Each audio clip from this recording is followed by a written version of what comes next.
Assalamualaikum dan selamat pagi. Kumpulan kami akan membentangkan tentang isu kemiskinan. Kumpulan kami terdiri daripada saya, Sarman, Kim, Wongkang, Ivy, Mak dan Bel. Masalah kemiskinan bermaksud satu keadaan di mana seseorang itu kekurangan bahan-bahan keperluan hidup atau dengan kata lain, isu kekurangan wang. Masalah kemiskinan ini dapat digambarkan dalam bentuk kitaran. Kitaran ini bermula apabila mereka tidak mampu membuat sebarang simpanan untuk digunakan dalam pelaburan ekonomi. Hal ini akan menyebabkan produktiviti mereka akan menurun, kitaran ini akan berlanjutan sehingga generasi akan datang. Sekarang kita teruskan dengan pembentang seterusnya Ivy. Okey, nama saya Ivy dan sekarang saya akan membentangkan tentang konsep kemiskinan. Kemiskinan terbagi kepada dua, iaitu kemiskinan mutlak dengan kemiskinan relatif. Kemiskinan mutlak merupakan menggambarkan sesuatu keadaan apabila seseorang individu ataupun keluarga tidak berkemampuan untuk memenuhi keperluan asas mereka. Seseorang individu atau keluarga boleh dikatakan mengalami kemiskinan mutlak apabila kriteria seperti pendapatan mereka tidak dapat membuatkan mereka menikmati keselesaan hidup yang paling minimum, pendapatan mereka tidak mampu mengira kos hidup mereka seharian, serta pendapatan bulanan sesebuah isi rumah tidak melepasi tahap PJK, iaitu tahap pendapatan garis kemiskinan. Seterusnya, saya akan membentangkan tentang jenis kemiskinan yang kedua, iaitu kemiskinan relatif. Kemiskinan relatif dapat diiktirafkan sebagai peragihan pendapatan melalui perbandingan tingkat kebajikan sesuatu individu dengan tingkat kebajikan individu lain berdasarkan agihan pendapatan individu. Ukuran kemiskinan ini adalah amat susah kerana data-data sosioekonomi isi rumah yang lengkap diperlukan seperti data perumahan, pendidikan serta kesihatan.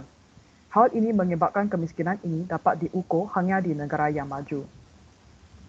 Seterusnya, saya akan membentangkan tentang kemiskinan kaitan dengan budaya. Kemiskinan merupakan sesuatu budaya yang berakar dalam diri menerusi sifat serta sikap seseorang dalam kehidupan.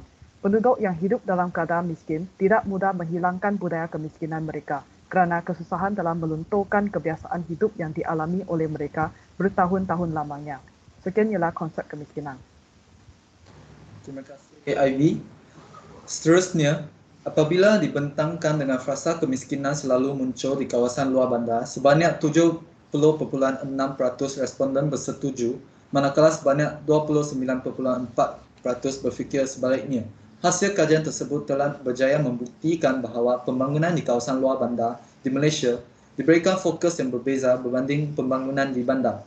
Seterusnya, sebanyak 73% responden setuju apabila ditunjukkan frasa jumlah pendapatan bulanan keluarga kurang daripada 2,500 dianggap sebagai miskin, manakala 27% memilih sebaliknya. Jumlah pendapatan sekeluarga yang kurang daripada 2,500 hanya sekadar cukup untuk menera kehidupan seharian menjadi kebiasaan bagi golongan sebegini. Seterusnya, frasa kemiskinan berpunca daripada ketiadaan bantuan daripada organisasi ataupun individu lain mendapat pandangan yang berlainan di kalangan responden. Hasil kajian menunjukkan 56.6% setuju dengan frasa tersebut manakala 43.4% memilih untuk tidak setuju. Hal ini kerana pihak kerajaan mempunyai modal dan wang yang mencukupi untuk membantu golongan yang memerlukan. Seterusnya saya ingin menjemput Kim untuk meneruskan. Terima kasih Wongkang. Apabila dibentangkan frasa satu-satunya, punca berlakunya kemiskinan adalah kerana ketiadaan motivasi untuk mencari peluang dan kerja, responden memberi maklum balas yang berlainan, iaitu 68% lebih mendorong kepada ia, manakala 31% memilih sebaliknya. Terdapat faktor lain yang akan mengakibatkan kemiskinan seperti ketidakstabilan ekonomi, dilahirkan istimewa maupun kemalangan serta bencana alam. Namun, daya usaha yang diberikan perlulah lebih daripada individu normal. Tetapi tidak semua kemiskinan boleh diselesaikan hanya dengan daya usaha yang tekan. Oleh itu, kita sebagai rakyat Malaysia yang mampu haruslah membantu golongan yang tidak memiliki peluang yang cukup dalam kehidupan. Seterusnya, pembentangan frasa kemiskinan berpunca daripada masyarakat yang terlalu terikat dengan pemikiran kuno. Mendapat maklum balas yang berbeza-beza apabila 65% lebih mendorong kepada ia, manakala 34% memilih sebaliknya. Pemikiran lama sebegini mencetus ketidakadilan serta opresi kepada rakyat yang boleh menyebabkan negara menjadi mundur. Kesannya, potensi individu dalam masyarakat tidak dapat digunakan sepenuhnya kerana tidak diberikan peluang yang sama hanya kerana mentaliti kuno masyarakat. Seterusnya, Mark.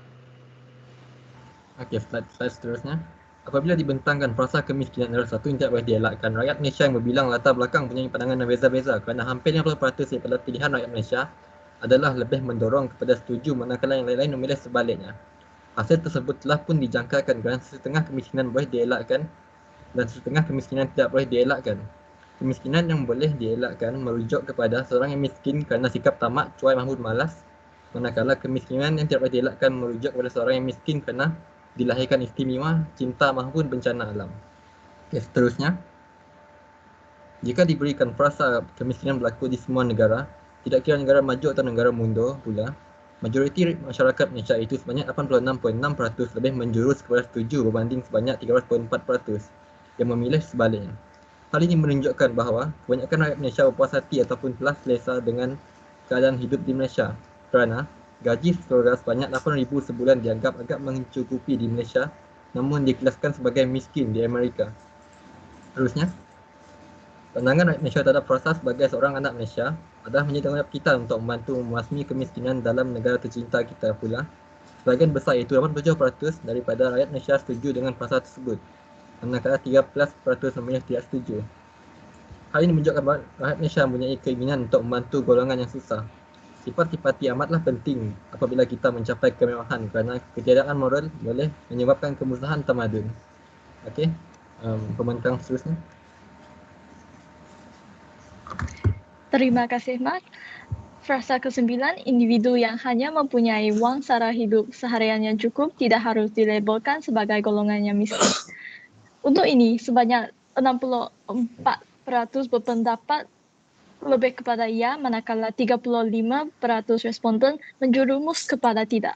Perbezaan pendapat ini kerana perbezaan latar belakang antara responden.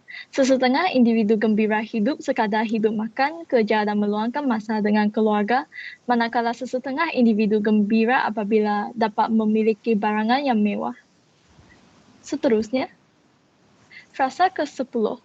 Penyataan suatu inisiatif yang proaktif seperti kursus-kursus kemahiran untuk membantu golongan miskin mendapat pendapatan yang tetap dilancarkan untuk membasmi kemiskinan. Sebanyak 86% responden setuju dengan frasa ini, manakala sebanyak 13% memilih sebaliknya.